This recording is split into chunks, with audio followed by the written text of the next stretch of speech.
Sir, sir.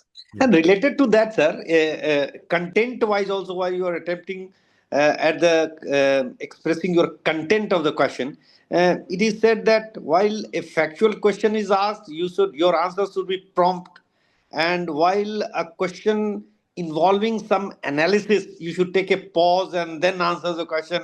That gives the impression to the board that yes, before making an analysis, he is thinking over it and things like that. Sir, your take on this, A please. little pause for a second or two is always advisable. Sir. Why is it advisable is because you must try and understand the question properly. Very often, if you answer too promptly, then it might be that you have not understood the question and you may go off on a different tangent altogether.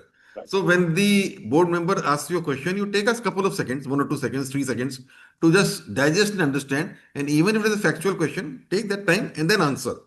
And if it's an analytical question asking you to give some comments on something or analyze something, you take your time and then you have to, while you're answering, you have to keep thinking. Keep thinking and analyzing the question that has been asked of you so that you give what is the interview board again looking at is not only the content of your answer, but your process of reasoning. Sir, sir, sir, How is your reasoning going? sir, I mean, how are you going from one point to another? sir. What is the kind of reasoning you are deploying? That is what the interview board is always looking at. Then here I will just say something for the benefit of, on the basis of my own experience, I'll tell you that supposing you are asked a question which you don't know, what should you do? Many people say. And then I think the first thing is if you don't know, or if you don't know very well, the best way to answer is, I'm sorry, sir, I don't know the answer. Right, sir. It's the best answer. Why I'll tell No, you. you mean to say, sir, no is a good answer. It's a good answer. Why? Why I'll tell you.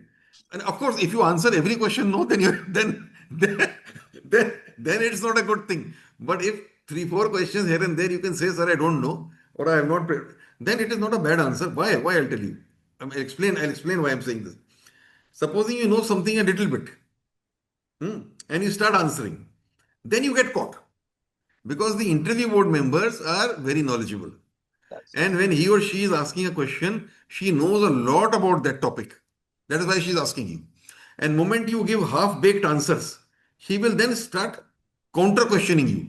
Right, sir. And when she starts counter-questioning you, then you will get into trouble. And Sir. then you start making statements which are not correct, maybe, Right. or not honest statements. Right. Then you get into further trouble. Never be dishonest with the board. Be honest with the board. If you are caught out being dishonest, then you're gone. Gone. Then you're finished. The interview is gone, as good as gone. So that is why I'm saying it always better in the beginning itself. If you don't know something very well, to say, sir, I don't know. At the same time, the opposite is also there.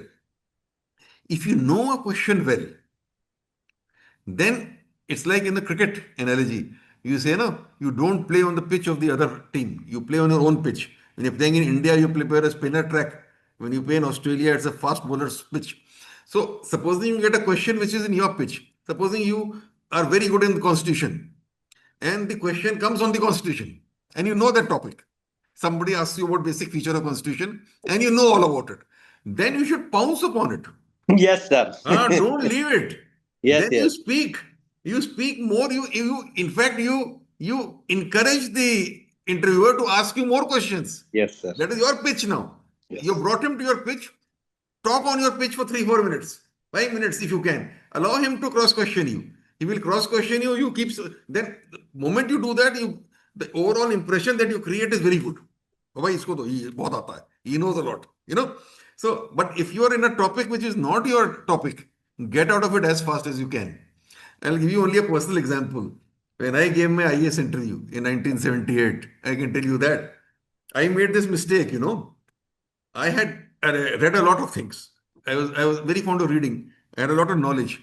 But I was a student of economics honors from St. Stephen's College, Delhi, and MBA from IIM Ahmedabad. So that was my background. So I was my student of economics and management. But I had studied science and everything also. And one of the interview board members was a astrophysicist, professor of astrophysics. So he started asking me questions on science, one by one. Now, here, instead of telling him that, sir, excuse me, sir, I'm not a student of science. So I will not like be able to answer that. Had I said that, he would have passed me on. No, he would have passed me on to some other thing, or he would have asked me something, some general science question, or general question, not specific. But what the mistake I made was, since I thought I knew a lot, so Sir. so he said, can you name any top physicists of India, scientists? I said, yes, sir. We name them. So I said, sir, C.V. Raman, S.C. Bose, J.C. Bose. So he said, fine. What is Mr. Raman known for? All right. I said, sir, Mr. Raman is known for Raman effect. Yeah, So right. far, this is okay. Then he went further. And what is Raman effect? The moment he said, what is Raman effect, I should have said, excuse me, sir, I am not a student of science, I'm a student of economics and management. Sir. But I thought I knew. So I went on. I started explaining what is Raman effect. When I started explaining Raman effect, he was a physicist. Sir. He started asking me further questions, and ultimately reached a stage where I was caught out. I mean, Sir. I did not have that deep knowledge about Raman effect and all that, which he was trying to ask me, because that a student of physics can answer. I was not there in the position to answer. Similarly, when he asked me about S.C. Bose, what is he known for? I said, sir, he is known for discovering an elementary particle called boson. So he asked me, what is boson? So I said, boson, sir, is the Bose-Einstein statistics is there. They discovered this elementary particle called boson. And then he went further into it, elementary particles and quantum theory. There I was again gone. I was not a student of physics. I had no idea. And you know what effect it had? This I can very frankly share with my candidates who are listening to what I'm saying. I was normally very good in interviews. Sir. I normally used to score very high marks in interview. You can imagine, I had a brilliant interview in IIM Ahmedabad selection. I got through with straight for when I was after economics honors for IIM Ahmedabad, and I had a very brilliant interview. I had a brilliant interview for St. Stephen's. There in the placement also after IIM Ahmedabad, I did very well in company interviews. Got selected wherever I gave my resume. So I joined Rao's IAS coaching. At that time, there used to be RAU, Rao, in Sir. Haley Road, you know, Haley Haley Road. Road, Yes. Rao. Ji. So, Barakamba. Barakhamba Road. So there used to have that 15 days for interview. There, Rao was so impressed with my interview. After taking my interview once, he said, "No, you come and sit with me on the interview board, and both of us will interview others." And he told me, "You will not get less than 80%." This is what Rao told me after my interview. But here I started making these mistakes. What happened was, all of a sudden, my confidence level started dipping. Suddenly I started feeling, oh, ये क्या हो रहा है? Now there are questions being asked which I am not, able to grapple with or answer. My body language started falling. My eye contact, as you were saying, started falling. Overall, suddenly and then from inside, the big thing, IAS interview, from inside the voice started coming, oh, Alok Ranjan, you're gone. This interview is going against you. Now, this kind of voice, when it starts coming inside, no, then you start feeling nervous. So I have never felt nervous in my life. Suddenly, I started feeling a little bit of nerves. You know, I did not know how to react to this. Fortunately, I think the chairman of the board also understood my predicament. And he then gave me what is known as, वो डूबते को तिनके का सहारा होता है ना वो. Sir. Sir. He gave me a तिनके का सहारा. He asked me a question on international relations. And as I said, अपनी pitch पे आ गई ball. The moment the ball came into my pitch, then I just caught on to it. I caught on to it for 5 minutes. I spoke on international relations, and somehow I salvaged my interview. I still got more than 60%, but I did not get the 80% which Rao was saying. Rao was saying that you will get 80%. I did not get that marks because I had myself spoiled my interview halfway through.